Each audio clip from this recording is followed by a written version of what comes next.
Assalamualaikum warahmatullahi wabarakatuh. Oke, kita akan lanjut lagi dalam pembahasan masih dalam judul Adil dan Jujur, yaitu dalam surah An-Nahl ayat 90 sampai 92. A'udzu billahi minasyaitonir rajim. Bismillahirrahmanirrahim.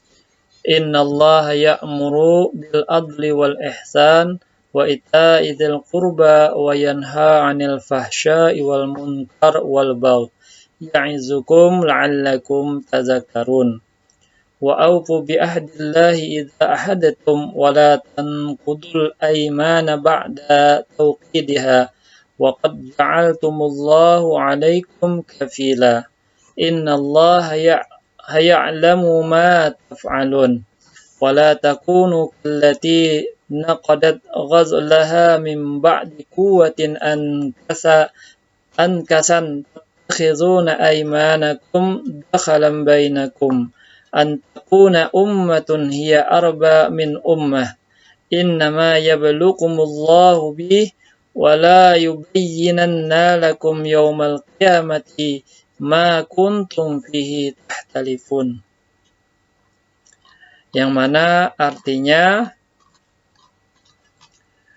sesungguhnya Allah menyuruh kamu berlaku adil dan berbuat kebajikan, memberi kepada kaum kerabat, dan Allah melarang daripada perbuatan keji, kemungkaran, dan permusuhan. Dia memberi pengajaran kepadamu agar kamu dapat mengambil pelajaran. Kemudian dalam ayat 91 yang artinya, dan tepatilah perjanjian dengan Allah apabila kamu berjanji, dan janganlah kamu membatalkan sumpah-sumpahmu itu. Sesungguhnya meneguhkannya sedang kamu telah menjadikan Allah sebagai saksimu atau terhadap sumpah-sumpahmu itu. Sesungguhnya Allah mengetahui apa yang kamu perbuat.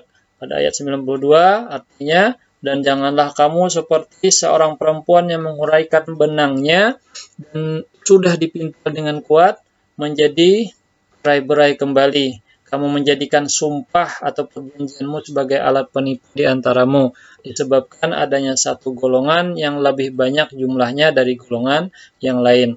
Sesungguhnya Allah hanya menguji kamu dengan hal itu, dan sesungguhnya di hari kiamat akan dijelaskannya kepadamu apa yang dahulu kamu perselisihkan itu. Nah, pada isi kandungan surah An-Nahl ayat 90 sampai 92 ini ada beberapa.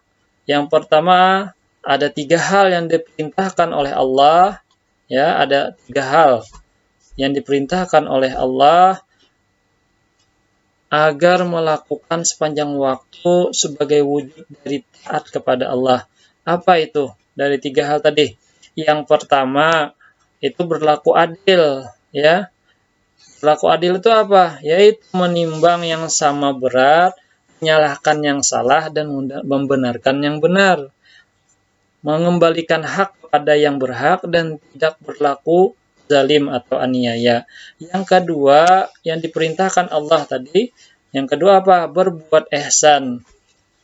Nah, ihsan di sini mengandung 2 arti. Apa itu? Mempertinggi kualitas amalan. Artinya berbuat yang lebih baik sehingga imannya meningkat. Nah, kemudian tadi apa? Ihsan, ya. Ihsan tadi mengandung 2 arti. Yang pertama, mempertinggi kualitas amalan sehingga tadi berbuat baik, ya, kepada meningkatkan kepada berbuat baik kepada sesama makhluk. Atau itu misalnya berbuat lebih tinggi lagi dari keadilan, misalnya lah memberikan upah kepada pekerja yang setimpal sesuai dengan pekerjaannya pada waktunya. Nah, itu adalah sikap yang adil. Tapi jika memberikan upah yang lebih dari semestinya hingga hatinya gembira, maka itulah ihsan namanya, ya. Itulah ihsan. Nah, ada Al-Qurtubi dalam tafsirnya menyatakan, maka sesungguhnya Allah Subhanahu wa taala suka sekali kepada hambanya yang berbuat ihsan sesama makhluk, sampai pun kepada burung-burung yang engkau pelihara dalam sangkarnya dan kucing di dalam rumah, jangan sampai mereka tidak merasakan ihsan dari engkau.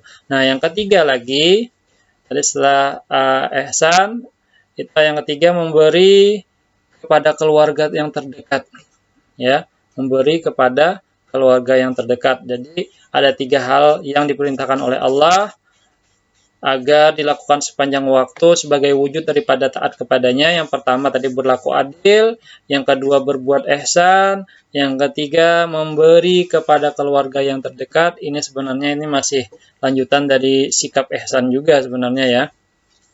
Tapi kadang-kadang orang yang berasal dari satu ayah atau satu ibu sendiri pun tidak sama nasibnya. Ada yang murah rezekinya lalu menjadi kaya raya, dan ada hidupnya yang susah juga. Nah,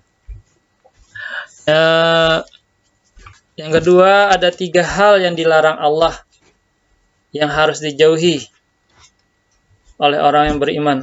Yang pertama apa? Melarang segala perbuatan keji. Yang kedua, perbuatan munkar. Yang ketiga, aniaya. Nah, aniaya itu segala perbuatan yang sikapnya menimbulkan permusuhan terhadap sesama manusia karena mengganggu hak dan kepunyaan orang lain. Itu aniaya namanya. Kemudian ada ketiga hal yang diperintahkan, ada 3 hal yang dilarang oleh Allah. Sebutkan itu disebut dalam ayat tadi adalah yang bertujuan agar orang mukmin selamat dalam pergaulan hidup sehingga dapat meraih bahagia. Yang keempat, jika orang sudah berjanji dengan Allah untuk mengerjakan sesuatu atau tidak mengerjakan sesuatu, berarti ia telah berjanji dengan Allah. Hendaklah janji tadi yang kepada Allah itu harus dipenuhi ya.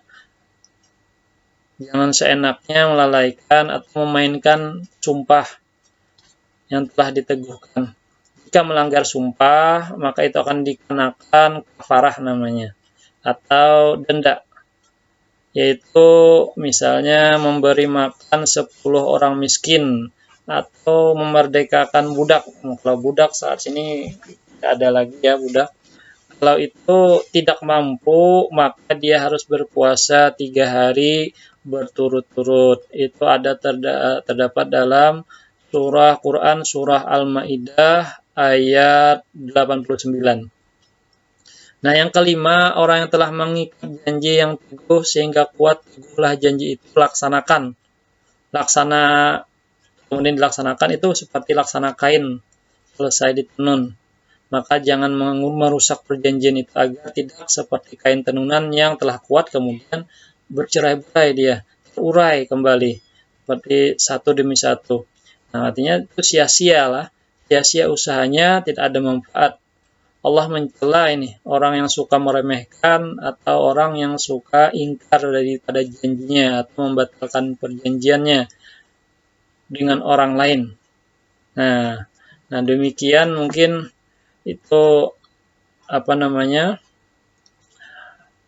ulasan isi kandungan Al-Quran surah An-Nahl ayat 90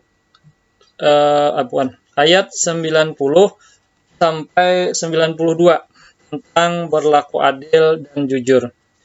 Semoga kita dapat mengambil pelajaran dari pembahasan tersebut. Amin ya rabbal alamin. Demikian pembahasan untuk surah An-Nahl ini. Salah hilaf mohon maaf. Assalamualaikum warahmatullahi wabarakatuh.